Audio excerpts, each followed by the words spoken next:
নমস্কার বন্ধুরা, মামুনস কিচেনে জানাই সবাইকে অনেক অনেক স্বাগত। আশা করি সবাই ভালো আছো, সুস্থ আছো। আজকে আমি তোমাদের জন্য যে রান্নাটা নিয়ে এসেছি সেটা ভীষণ হেলদি একটা ফুড।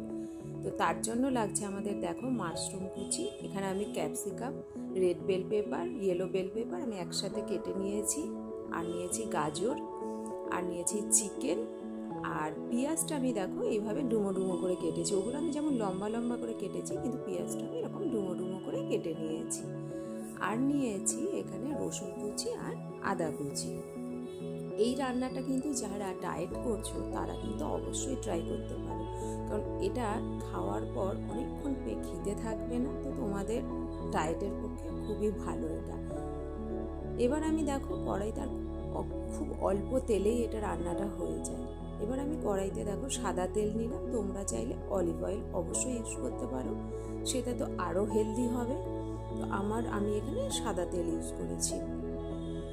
এবার তেলটা গরম হওয়ার পর আমি এর মধ্যে মাংসটা ভালো করে, যে চিকেনটা আমি ম্যারিনেট করে রেখেছিলাম নুন আর গোলমরিচ দিয়ে, সেটা আমি ভালো করে এখানে ভেজে নেব। খুব বেশি লাল লাল করে ভাজবো না, জাস্ট একটু হালকা করে ফ্রাই করে নেব।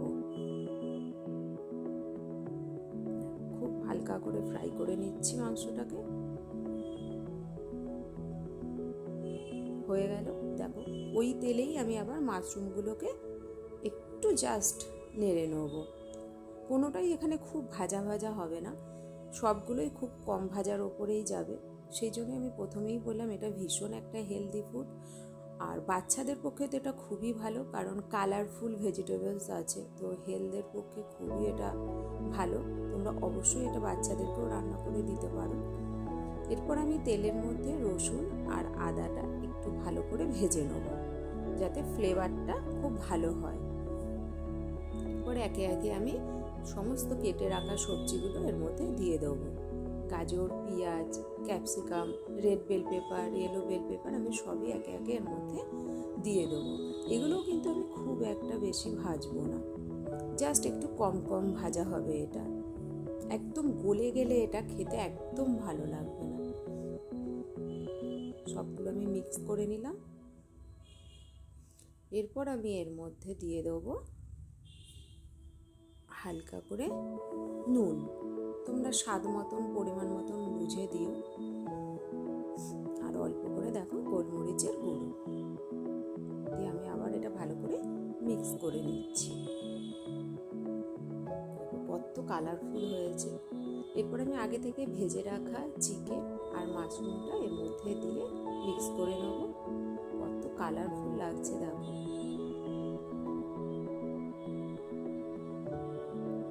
খেতে কিন্তু খুব সুন্দর হয়, আর খুব কম সময়ে এটা রান্না হয়ে যায়।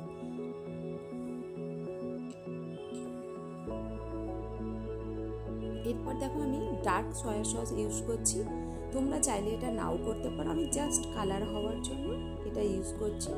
এটা অপশনালে, তোমরা ইউজ করতেও পারো বা নাও করতে পারো। আর সামান্য একটু চিলি ফ্লেক্স দিয়ে দিচ্ছি, খুব সামান্য পরিমাণে। এটাও তোমরা চাইলে ইউজ করতেও পারো, নাও করতে পারো, তবে একটু করলে আমার মনে হয় ভালো লাগবে।